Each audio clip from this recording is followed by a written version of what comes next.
Bien, hermanos, buenas tardes.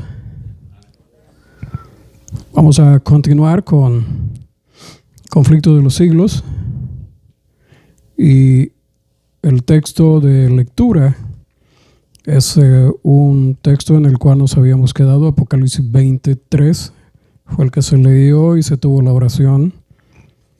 Apocalipsis 23. Okay. Y vamos a continuar de donde nos habíamos quedado, en el párrafo, en la página 645.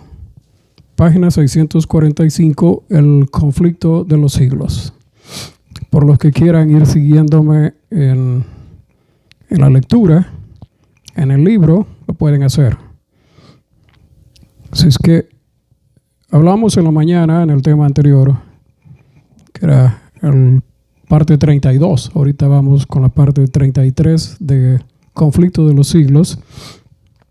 Hemos comentado en los capítulos primeros, solo iba un poco más rápido, buscando acontecimientos importantes que habían sido marcados proféticamente. Pero ya en los capítulos finales, y especialmente en este capítulo 43, así aquí vamos renglón por renglón, porque es importante que nosotros entendamos un poco más claro de lo que está hablando ese libro que es, y debería de ser, después de la Biblia, el libro que más deberíamos de leer hoy en este tiempo. Conflicto de los siglos. Capítulo 43, en la página que les decía, 645, estábamos hablando de este párrafo donde se dice que Satanás va a hacer que hábiles artífices fabriquen armas de guerra.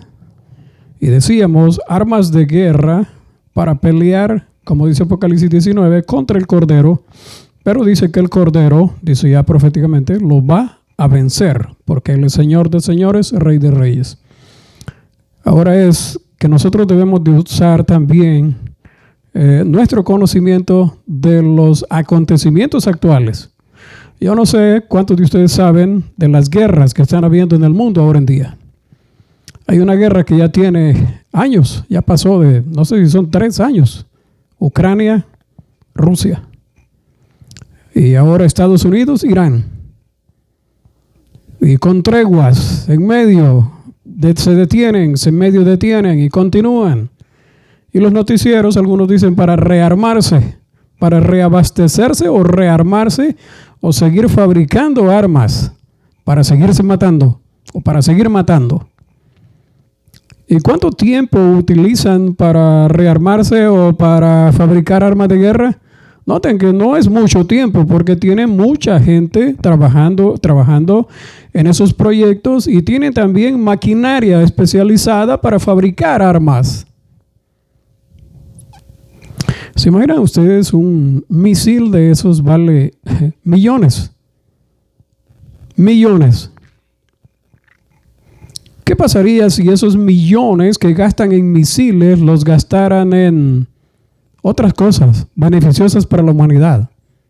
¿Cómo estaría este mundo?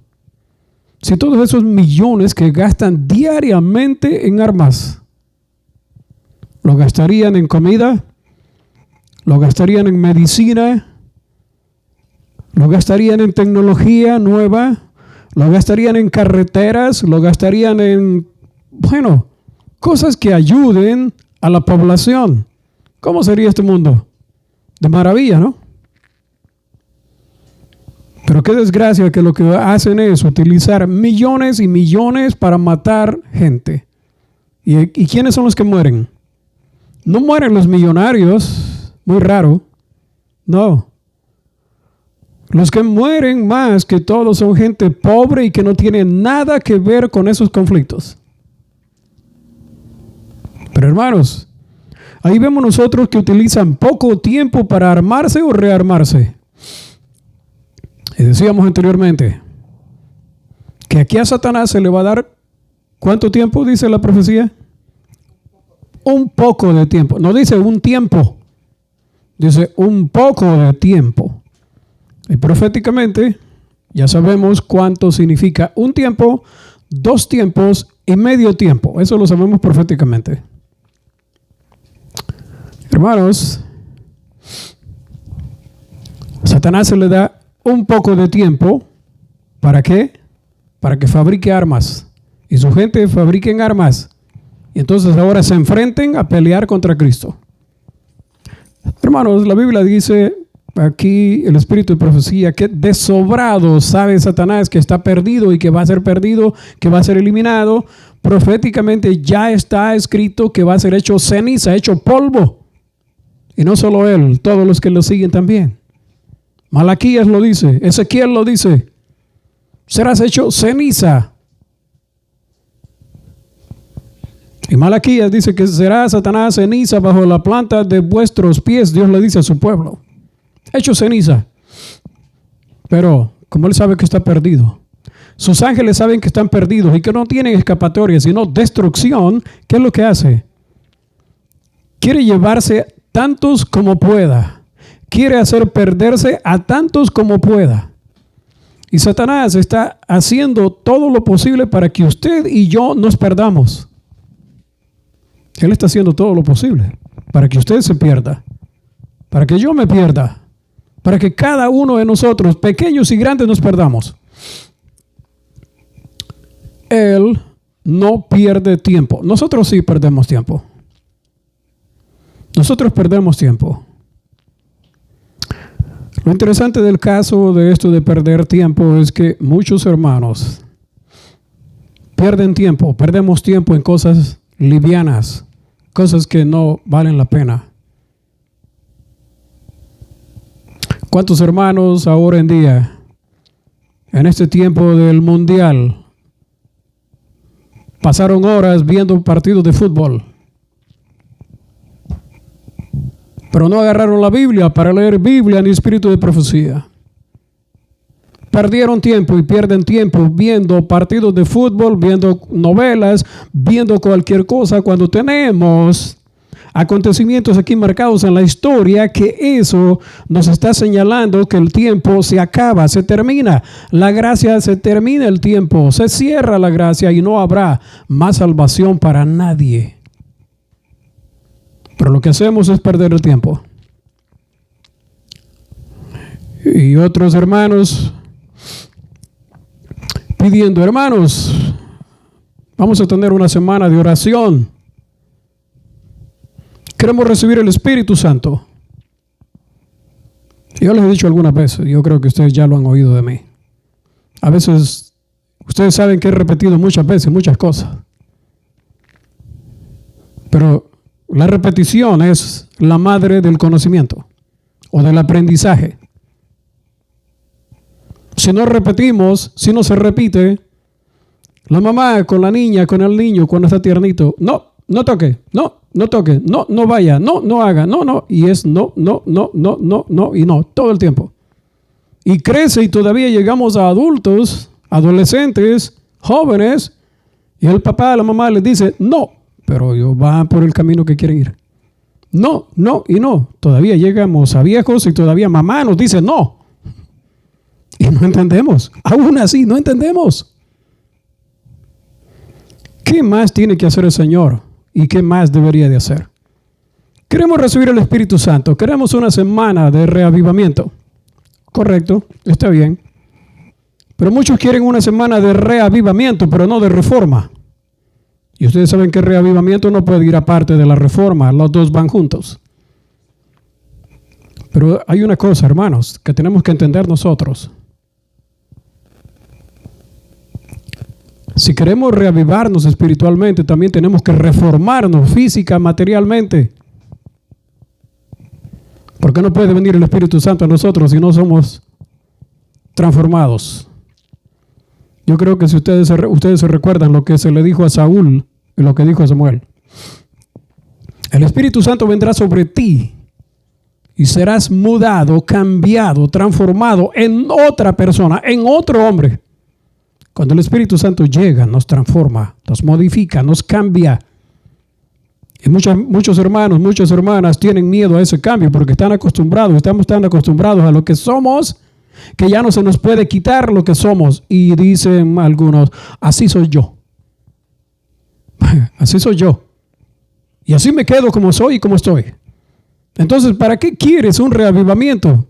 Si el reavivamiento también tiene que ser hecha en mi vida una reforma. Si vamos a pedir el Espíritu Santo, tiene que ser para que nos haga otra persona, como se dijo de Saúl. El Espíritu de Dios vendrá sobre ti y serás mudado, cambiado en otro. Pero no queremos ese cambio.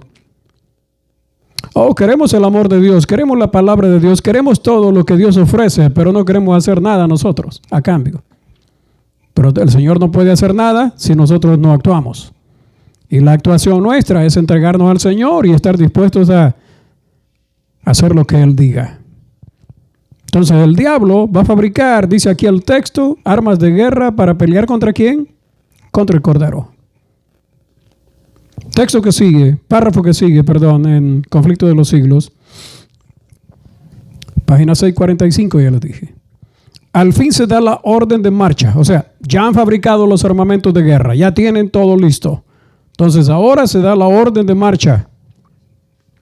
Y las huestes innumerables se ponen en movimiento, un ejército cual no fue jamás reunido por conquistadores terrenales, ni podría ser igualado por las fuerzas combinadas de todas las edades, desde que empezaron las guerras en la tierra. Oiga esto, Satanás, el más poderoso guerrero, marcha al frente y sus ángeles unen sus fuerzas para esta batalla final.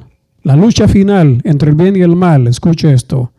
Hay reyes y guerreros en su comitiva, y las multitudes siguen en grandes compañías, cada cual bajo su correspondiente jefe, con precisión militar. Note, dice que con precisión militar. Claro, porque toda esta gente ha estado acostumbrada a las guerras. Murieron guerreando, murieron peleando, murieron matándose, murieron matando, murieron bombardeando, murieron pensando en quién iban a dañar mañana. Hermanos, yo vi la noticia de que murió un senador de Estados Unidos, un famoso. Le decían el señor de la guerra. El señor de la guerra. Supuestamente murió de un paro. Ese hombre era el que fomentaba supuestamente muchas de las guerras que se han hecho, que se hicieron desde que él vive, desde que él empezó a trabajar con el gobierno. Muchas de esas guerras, dice que este hombre era el que apoyaba o el que animaba para esas guerras. Un senador de Estados Unidos. Murió. ¿Con qué espíritu murió? Según en un reporte dice que él recién había dicho, un día antes de la muerte, había dicho que él no se podía morir todavía porque tenía mucho trabajo que hacer por delante. Y que cada soldado muerto del otro bando era una victoria para Estados Unidos. Oiga, esas son declaraciones de una persona que está fomentando la guerra, el odio, y que lo único que le importa es destruir a los demás, matar a los demás. Con ese espíritu se va a levantar ese hombre igual en el día de la resurrección. Espíritu de guerra, espíritu belicista, espíritu de destruir a los demás. Eso es lo que Satanás inspira en esta gente. Con precisión militar, las columnas cerradas avanzan sobre la superficie desgarrada y escabrosa de la tierra hacia la ciudad de Dios. La tierra, acuérdense cómo dice Jeremías 4 y Jeremías 25, que quedará la tierra. Quedará caótica como al principio, desordenada, vacía, los cielos, dice el profeta Jeremías, sin luz. Yo le pregunto, si la luz del sol se apaga 3 meses, 6 meses, ¿qué pasaría en esta tierra? Si el sol no nos diera luz, ¿qué pasaría en esta tierra? En 6 meses, en 3 meses. ¿Qué pasó cuando no llovió 3 años y 6 meses en tiempo de Elías? ¿Qué pasó? Todo se secó. Los animales no tenían pasto. Se secó todo. 3 años y medio sin llover. O ahora pongamos, ¿qué pasaría si la luz del sol no alumbra? 3 meses, 6 meses. ¿Qué pasaría en esta tierra? ¿Crecerían las plantas? ¿Habría cultivo? ¿Habría comida? No. Se morirían todas las plantas. Sin luz solar se muere todo. No producirían. ¿Qué pasaría con nosotros entonces? Nos moriríamos de hambre. Y usted sabe una cosa, hemos ya leído, hemos pasado ya en los capítulos anteriores, Conflicto de los Siglos, que al final de la historia, eso lo puede leer usted, en Isaías 24, usted puede leer todo el capítulo 24 de Isaías y usted verá la condición en la que estará la tierra en el tiempo final. Dice que los árboles se van a secar todos. Las plantas se van a secar, los árboles se van a secar de exceso calor. Falta de agua y exceso calor. Se va a secar todo. Y el profeta dice, se secó el gozo de los hombres. Claro, no hay comida. ¿Qué hacemos si no hay comida? Eso llegará a ser la condición de la tierra. Por eso es que estamos llegando al punto donde la marca de la bestia se tiene que implementar por una razón también. ¿Usted sabe cuál es la razón de implementar marca de la bestia? Porque desde hace años están diciendo algunas personas de la ciencia, del conocimiento, de las estadísticas, que para el 2030 ya no va a haber casi que comer. Y entonces hay que hacer algo. ¿Y qué es lo que hay que hacer? Racionar la comida. Racionar la comida. Bueno, algunos de los cubanos que llegan aquí comentan y dicen y explican cómo es el racionamiento de la comida en su país. No te podemos vender 2 bolsas de arroz ni 3 las que quieres llevar. No, es tanto, una y es tantas libras. No puedes llevar todo lo que quieras de todo. Aunque tenga dinero, no, es racionado. Es racionado. No que los estantes van a estar llenos en tu casa. No, es racionado. Pero yo comento eso con mi esposa. Pero esta gente no tiene tierra. Esta gente no tiene agua. Sí tiene. Lo que no tiene es voluntad de sembrar. Lo que no tiene es voluntad de trabajar. Y eso me consta a mí porque he hablado con cubanos. No quieren cultivar, no quieren sembrar. ¿Y entonces qué van a hacer? Hermano, la tierra va a llegar al punto donde no va a producir lo suficiente para alimentar 8,000 millones de personas. Entonces hay que hacer una cosa, racionar la comida. Y ya eso está anunciado desde hace años atrás, que para este tiempo, al fin de esta década, va a haber que racionar la comida.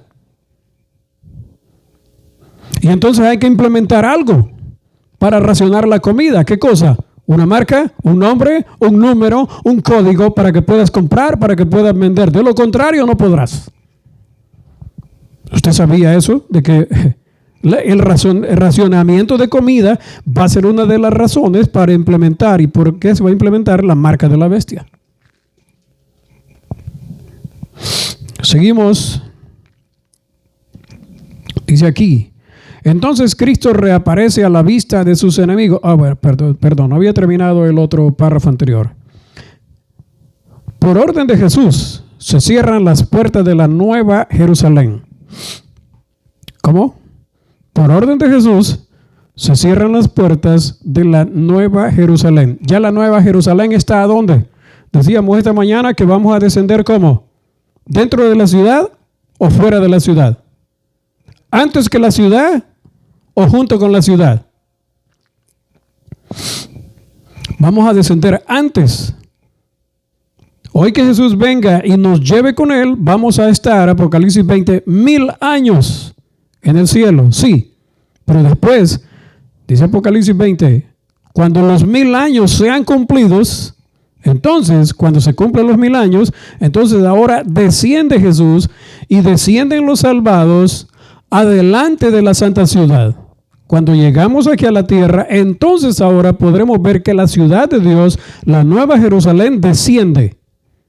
Y ahora cuando la ciudad está ahí, estacionada en ese monte de los olivos, ahora Jesús da la orden: entren a la ciudad. Entramos a la ciudad y ahora aquí dice el párrafo: por orden de Jesús se cierran, ¿qué cosa? Las puertas de la ciudad. ¿Por qué? ¿Por qué se tienen que cerrar las puertas de la ciudad?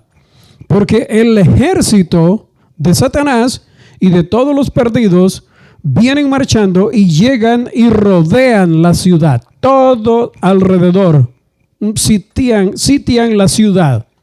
Y ahora dice entonces, por orden de Jesús, se cierran las puertas de la nueva Jerusalén y los ejércitos de Satanás circundan la ciudad y se preparan para el asalto, para la batalla. Mira qué cosa. Nos vamos a ir con Jesús. Él viene a llevarnos. Estamos allá de fiesta, la fiesta de 1000 años. Termina la fiesta, termina el milenio, descendemos. Adelante, Jesús al frente. Llegamos a la tierra nuevamente. Jesús pone su pie sobre el monte y el monte se parte, se abre y hace una gran llanura. Y ahora la santa ciudad la veremos descender. Cuando la santa ciudad descienda y se posa sobre el monte de los olivos, entonces ahora Jesús dice: entren a la ciudad. Entren a la ciudad. Y después de que entremos a la ciudad, que entre el último de todos esos miles y millones, entonces ahora Jesús ordena que se cierren las puertas. ¿Por qué? Porque el conflicto, la batalla final, está llegando Satanás con todo su ejército. Ahora, miren lo que sucede. Entonces Cristo reaparece a la vista de sus enemigos, muy por encima de la ciudad. O sea, allá arriba. Dice: sobre un fundamento de oro bruñido hay un trono alto y encumbrado. En el trono está sentado el Hijo de Dios. Jesús está sentado ahí en el trono. ¿Dónde? Dice que por encima de la ciudad. ¿Cuánto tiene de alto la ciudad? Dice que el muro, las murallas de la ciudad son de 144 codos de altura. Pero la ciudad dice que es cuadrada. Es un cuadrado perfecto. Y por encima de los edificios de la ciudad, por encima de toda esa construcción, dice que hay un trono donde está sentado el Hijo de Dios que se eleva por encima de la ciudad.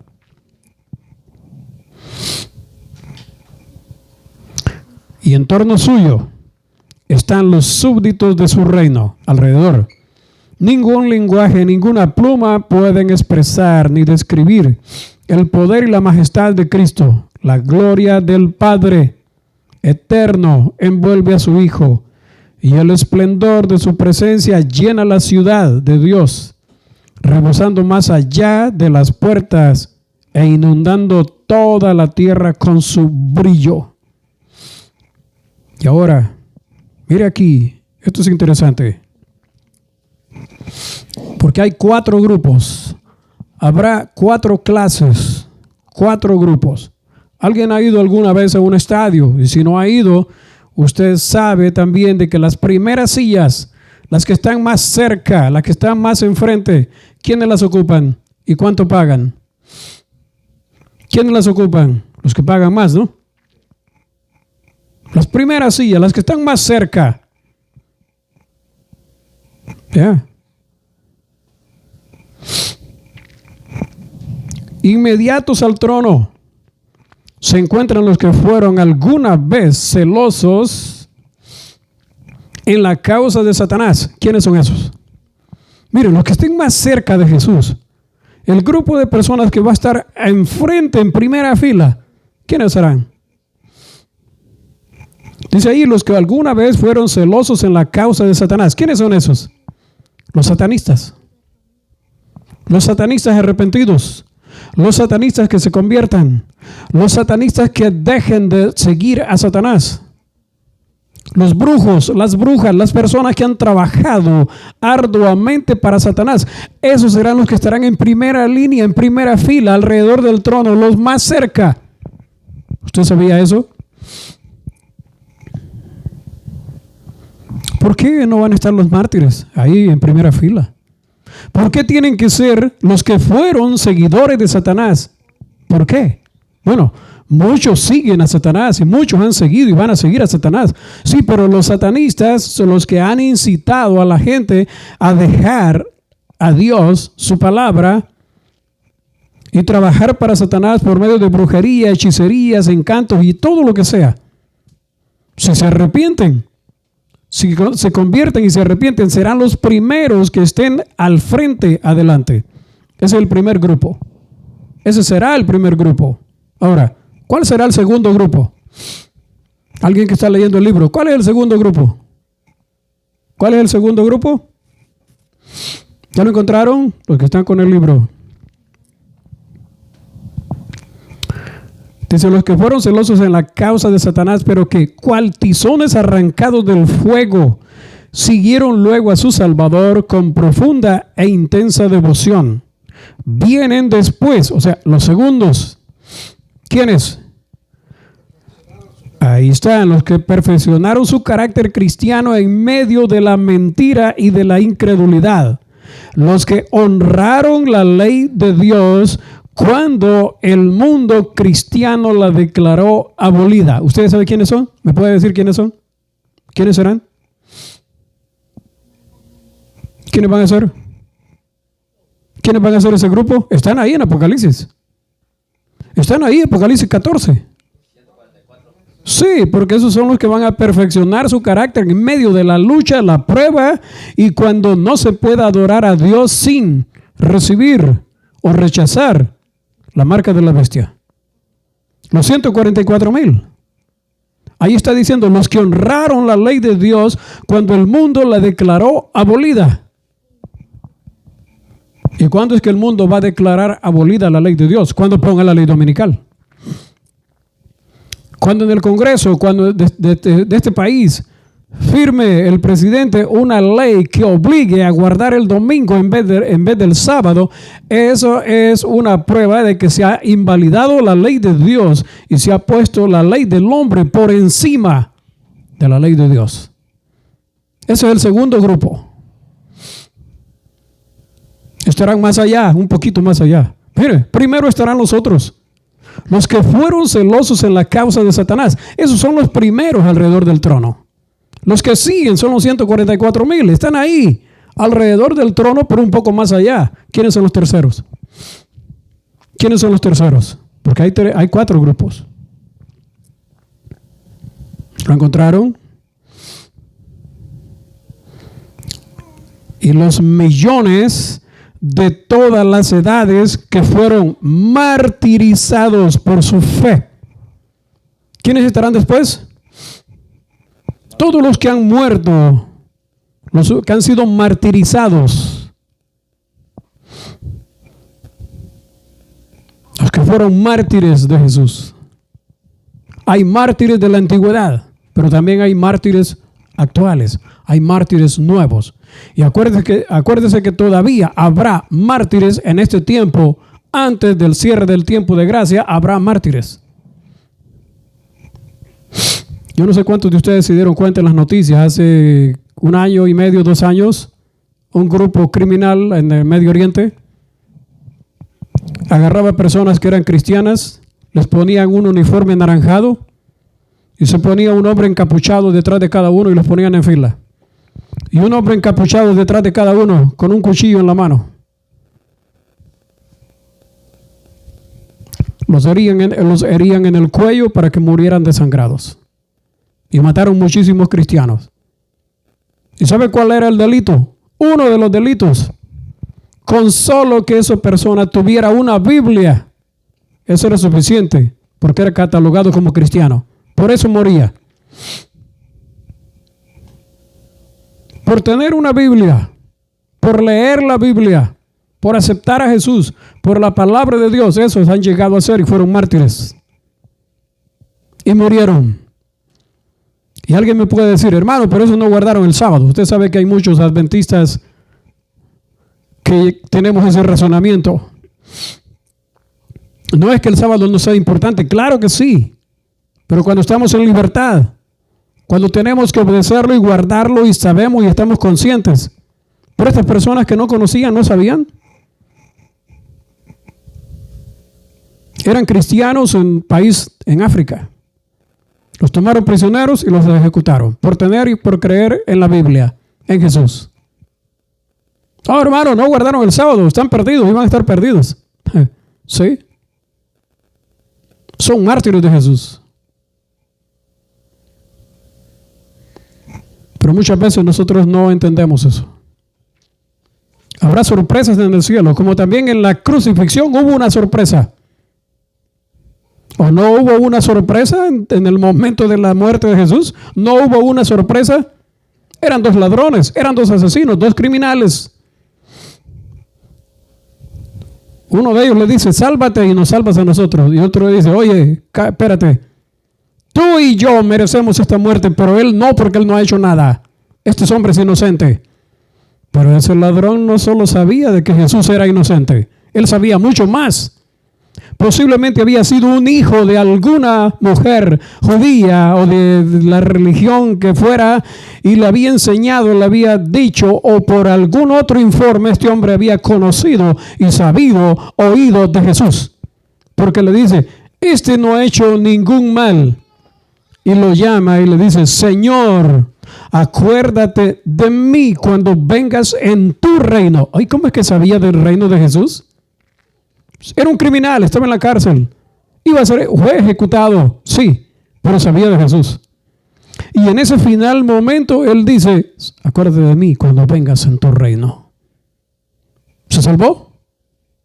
¿Estará salvo? Sí. Jesús le prometió. Estarás conmigo, depende de dónde ponga la coma, estarás conmigo en el paraíso. Sí, serás salvo, yo te prometo que te voy a salvar. Sorpresa, ¿no? ¿Cuántas personas murieron en la Edad Media como mártires de Jesús? Muchos de ellos sin guardar el sábado. Y van a ser salvos. El Señor los va a salvar. Pero a ti y a mí, que sabemos y conocemos lo que viene, la marca de la bestia, y dices, no importa, yo tengo hambre, mis hijos tienen hambre.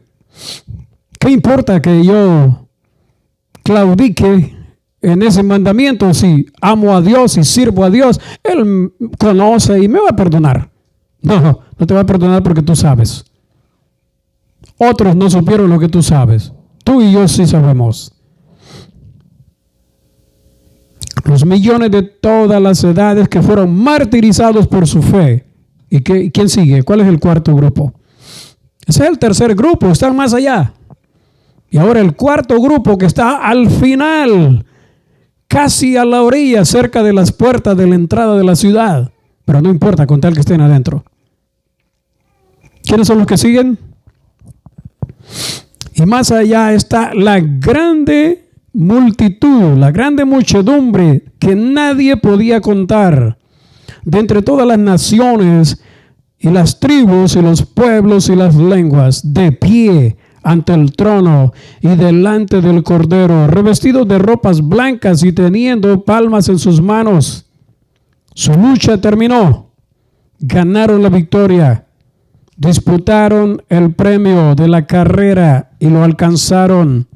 La palma que llevan en la mano es símbolo de su triunfo.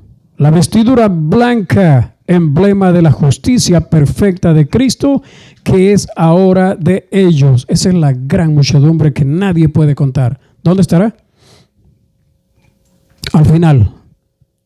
Posiblemente yo digo, allá cerca de la entrada de la puerta, que apenas pudieron entrar y se quedaron ahí a un lado.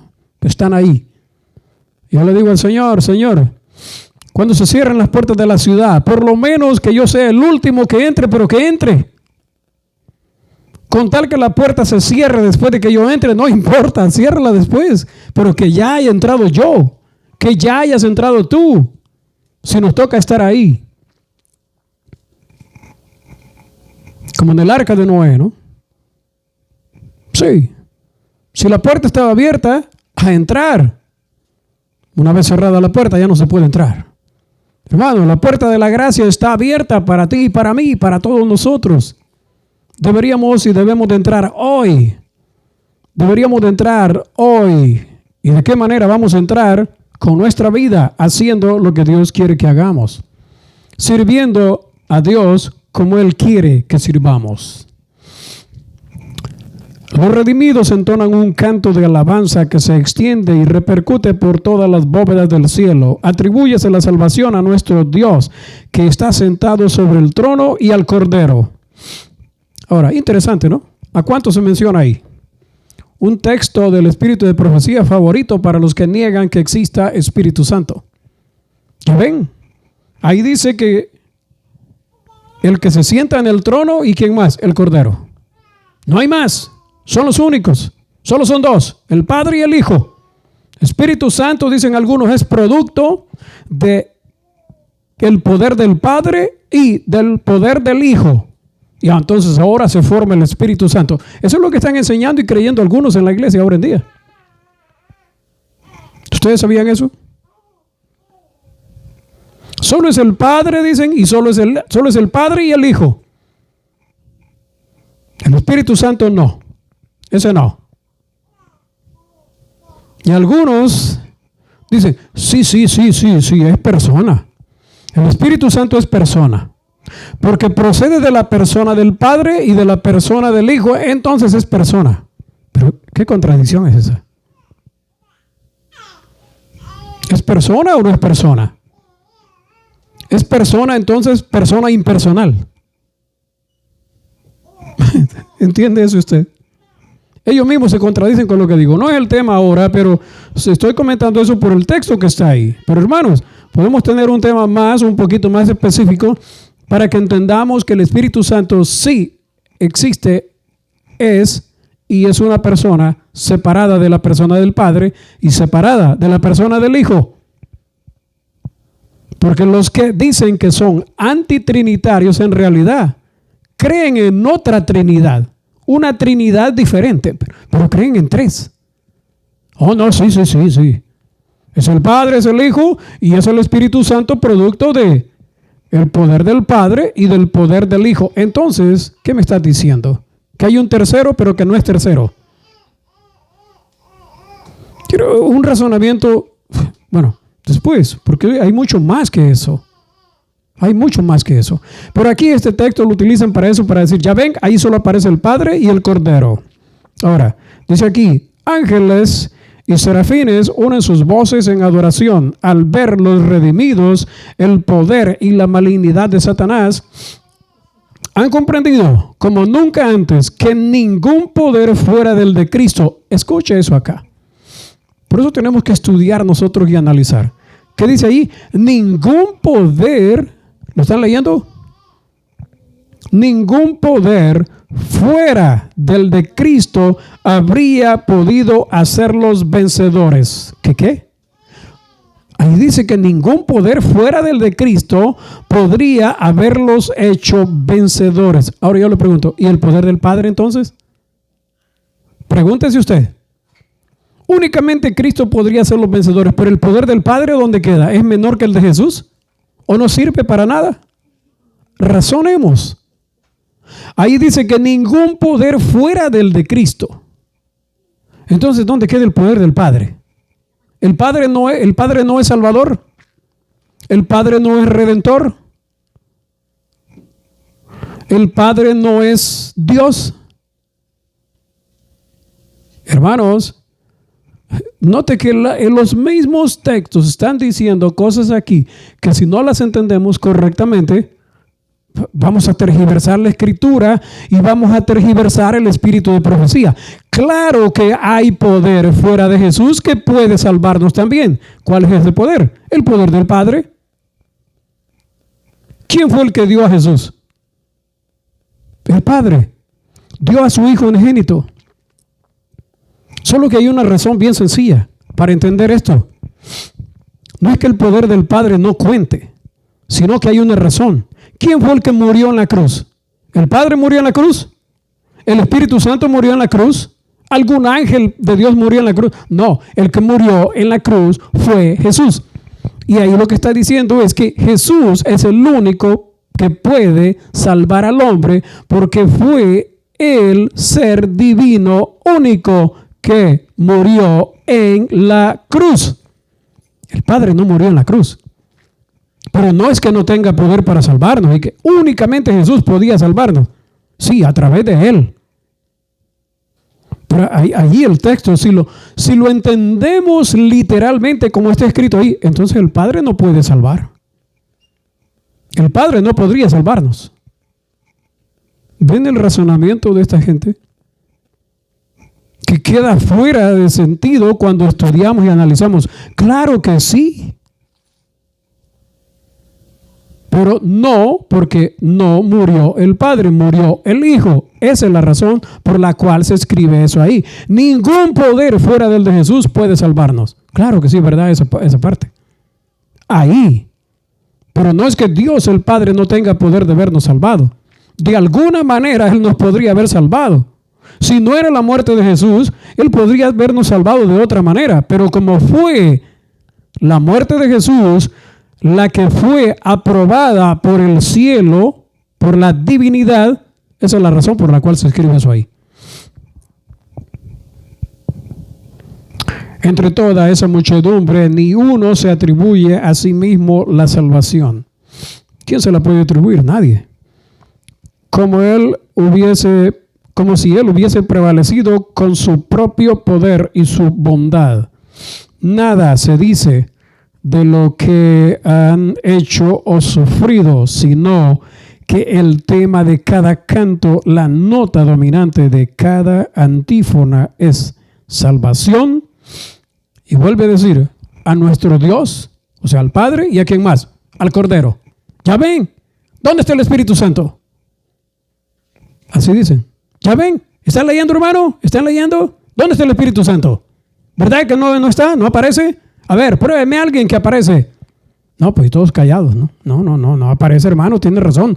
Y muchos dicen, amén, hermano, qué gran verdad para este tiempo.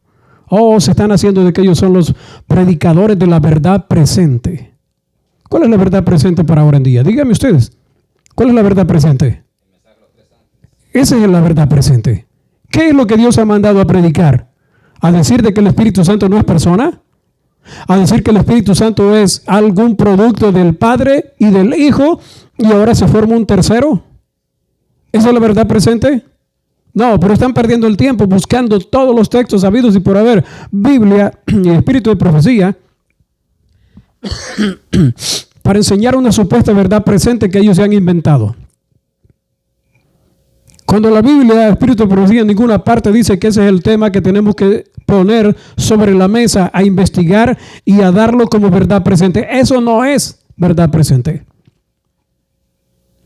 La verdad presente para este tiempo es el mensaje final de Dios, los tres ángeles, y con énfasis especial en el tercero.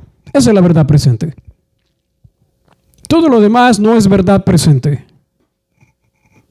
Por eso que tú y yo tenemos que estudiar Biblia y analizar también Espíritu de profecía, estudiar y analizar para no ser engañados.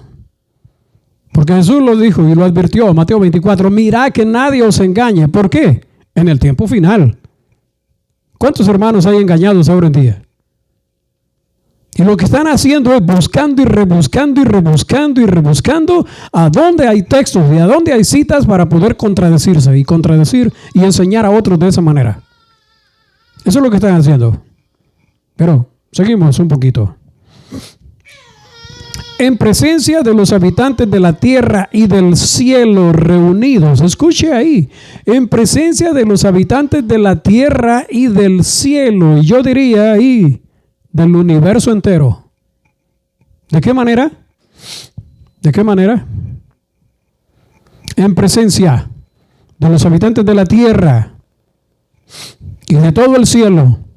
¿Qué es lo que pasa? Se efectúa la coronación final del Hijo de Dios. Note que se tiene que coronar a Cristo primero.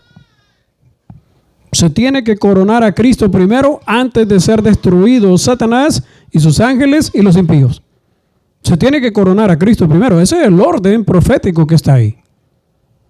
Ellos tienen que presenciar la coronación del Hijo de Dios. Se tiene que presenciar eso.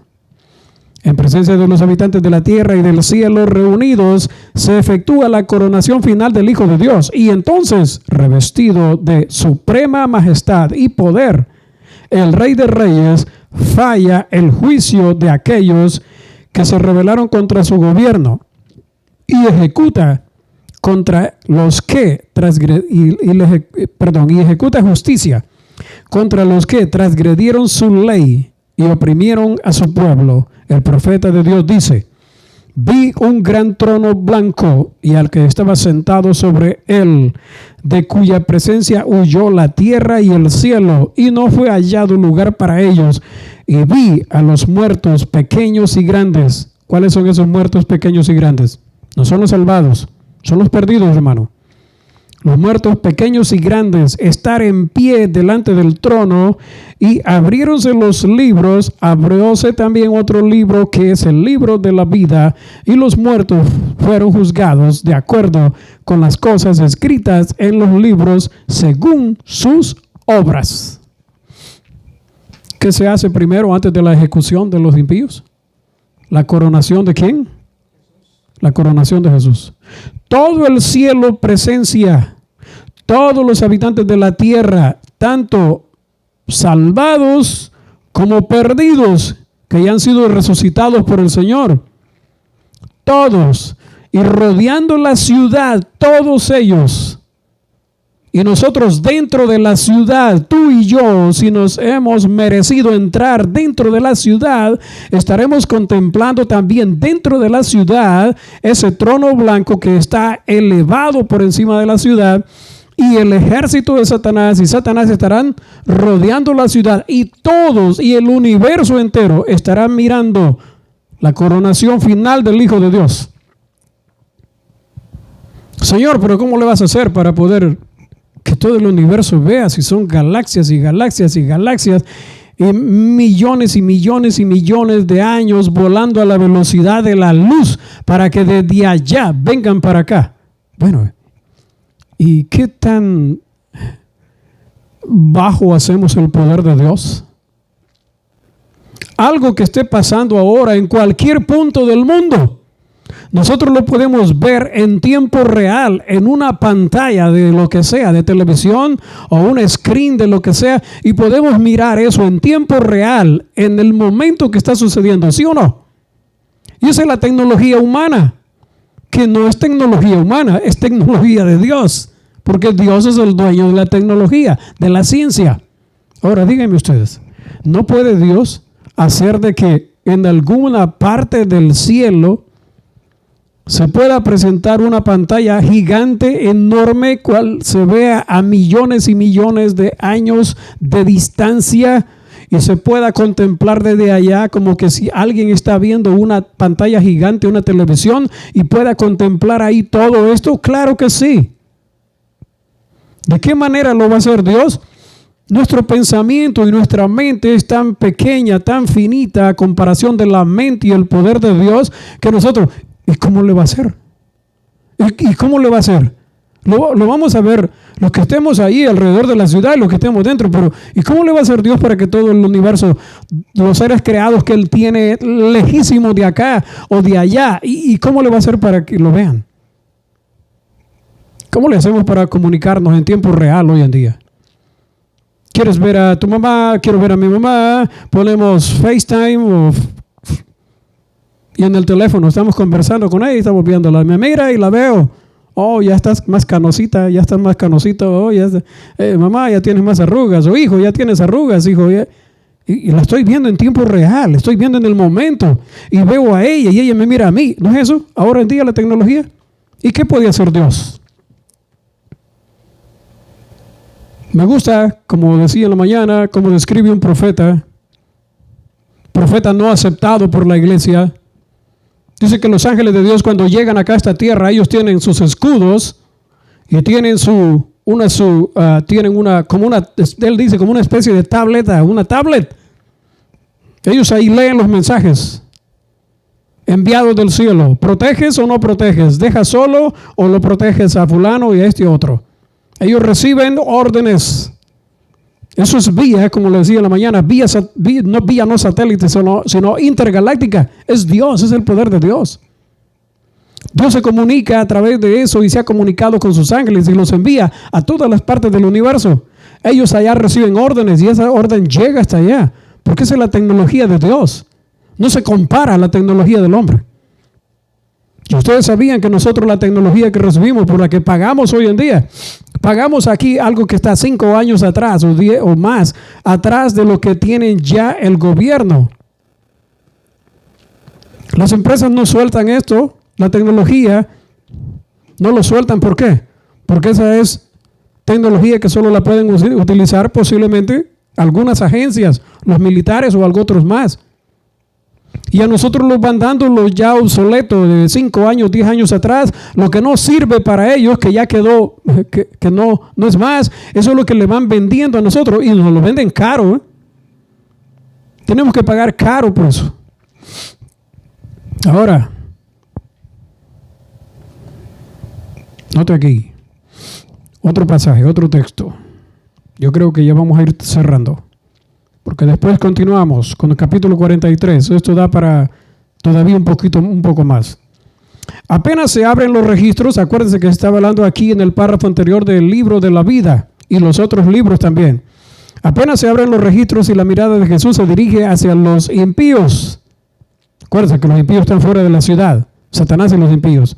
Estos se vuelven conscientes de todos los pecados que cometieron. Reconocen exactamente el lugar donde sus pies se apartaron del sendero de la pureza y de la santidad, y cuán lejos el orgullo y la rebelión los ha llevado en el camino de la transgresión de la ley de Dios. Las tentaciones seductoras que ellos fomentaron, cediendo al pecado, las bendiciones que pervirtieron, su desprecio a los mensajeros de Dios, los avisos rechazados, la oposición de corazones obstinados y sin arrepentimiento, todo esto sale a relucir como si estuviese escrito con letras de fuego. Todo, Dios les muestra todo. Demasiado tarde se dan cuenta que están perdidos. Demasiado tarde. Por encima del trono, note aquí lo que estábamos diciendo. Por encima del trono se destaca la cruz. O sea, usted verá, dice que por encima del trono se va a ver una cruz. Pero eso está en pantalla gigante, en el aire. No es que va a ser una cruz de madera. No. Es algo que Dios va a hacer aparecer. Como en una screen de TV, como en una de lo que sea, una pantalla, algo gigante en el cielo. Por encima del trono se destaca la cruz. Y como en vista panorámica, escuche lo que dice aquí, las palabras que utiliza, vista panorámica. ¿Entendemos eso? Y como en vista panorámica aparecen las escenas de la tentación, la caída de Adán y la fase sucesiva del gran plan de redención. El humilde nacimiento del Salvador. Note que todo eso lo van a ver en pantalla gigante. O lo veremos, lo verán ellos, los malos, y lo veremos todos.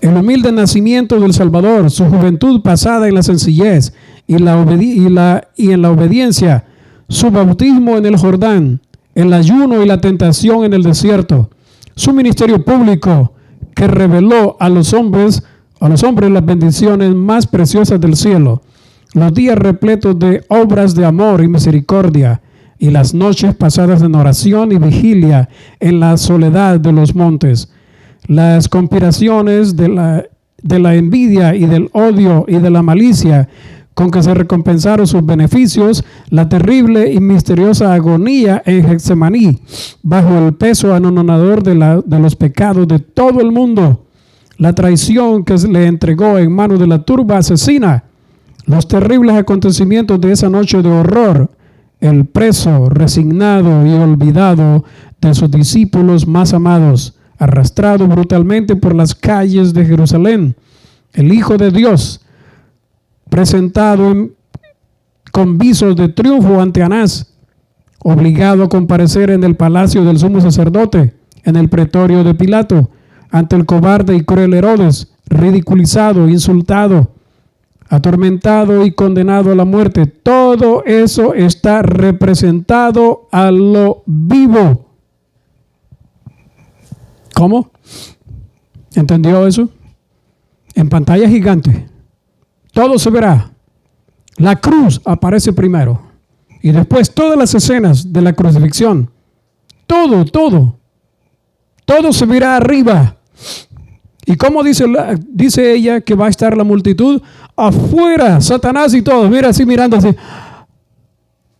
asombrados mirando arriba, y no pueden quitar la vista, no podrán quitar la vista de allá arriba, mirando todo pecado que cometieron o que cometimos si somos perdidos. Porque si somos salvados, hermano y hermana, todos tus pecados van a ser borrados, eliminados de los libros, y lo único que aparecerá ahí será tu nombre o mi nombre, y abajo, salvado. Tu nombre, mi nombre, salvado por la eternidad. Vida eterna. Pero de todo lo demás, este pecado, y una tremenda lista de pecados. Y todos mirando allá. Y ahora, no, pues todo lo que hice, ya no me queda otra. Es fuego.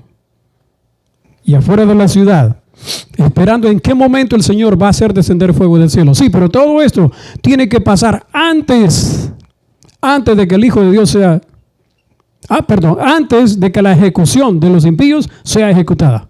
Antes. Tienen que mirar todo eso.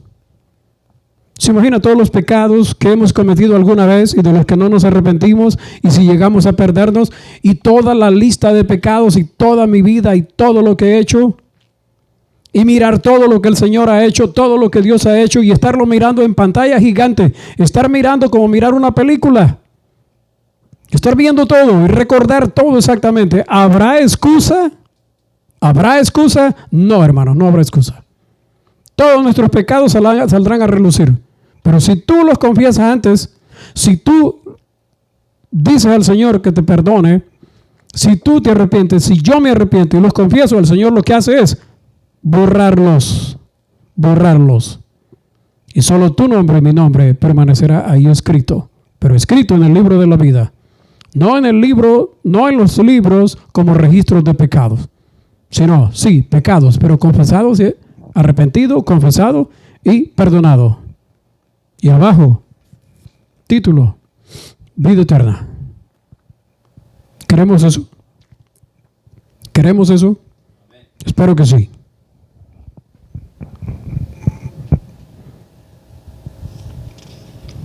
El último párrafo creo que mejor lo leemos, porque con este terminamos para entrar en la otra parte. Sí. Yo creo, sí podemos leer esto otro más, porque es parte de lo de arriba. Dice, luego ante las multitudes agitadas, se reproducen las escenas finales.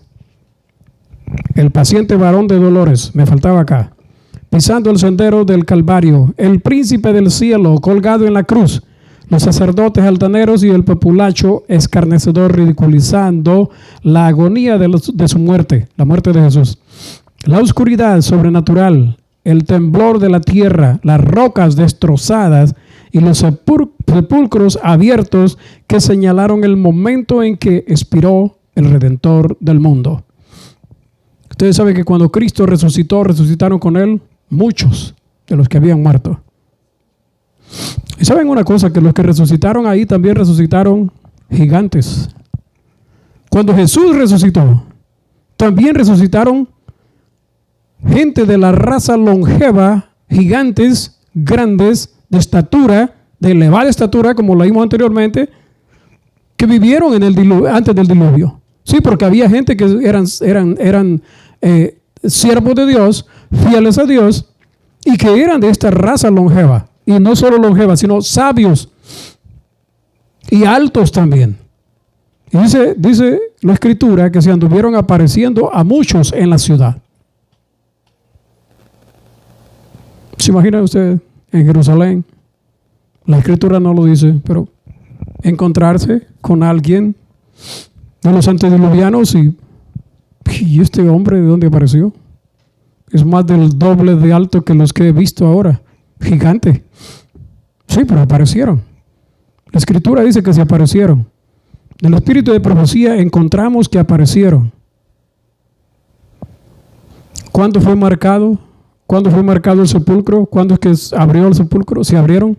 Las tumbas quedaron abiertas cuando Jesús murió, a la hora de su muerte. Pero no resucitaron. Las tumbas se abrieron, pero no resucitaron. ¿Hasta cuándo? Pasados los 3 días. ¿Se imagina las tumbas abiertas ahí? Ya, estaban marcadas las tumbas. Santos, santos, santos, santos, y estos van a resucitar. O sea, cuando Jesús resucite, estos van a resucitar con él. Y estuvieron caminando 40 días en la tierra, apareciéndose a muchos. Y Jesús también.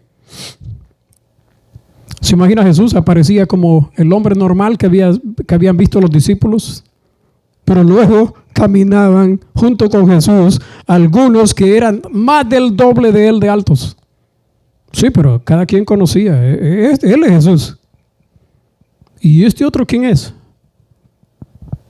No, pues yo soy, no sé quién de ellos. Abel. ¿Abel? ¿Tú eres Abel? Sí, yo soy Abel. No es que estoy diciendo que la Biblia diga que Abel resucitó, ¿no? Pero, ¿se imaginan la estatura de Abel? Más del doble de lo que los hombres somos actualmente. Más del doble. Matusalén, salvado. Más del doble. Oye, no, yo soy Matusalén. Sí, yo, el día que, el año que yo morí fue el año que vino el diluvio. Sí, yo soy Matusalén. El Señor ya me levantó. Y cuando Jesús ascendió, ellos ascendieron con él. Como primicia de todos los que habían muerto, justos. Hermanos, tenemos todo eso ahí, tenemos toda esa información, tenemos todo ese conocimiento.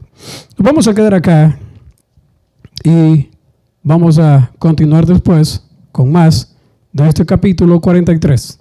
Así que, hermanos, que el Señor les bendiga, es mi deseo, y espero que sigamos estudiando y analizando lo que es conflicto de los siglos. Les había mencionado algo esta mañana, y es posible que después de terminar capítulo 43, conflicto de los siglos, posiblemente empiece a hablar del evento de los últimos días.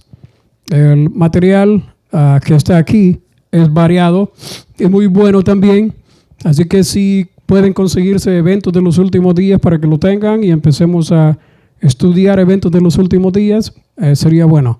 Pienso que ese sería el libro adecuado para este tiempo también. ¿Por qué? Porque estamos viviendo los últimos días. Conflicto de los siglos nos señala los momentos finales, pero eventos de los últimos días nos da variados temas acerca también de los eventos de la actualidad. Bueno, hermanos, Dios los bendiga, es mi deseo. Amén.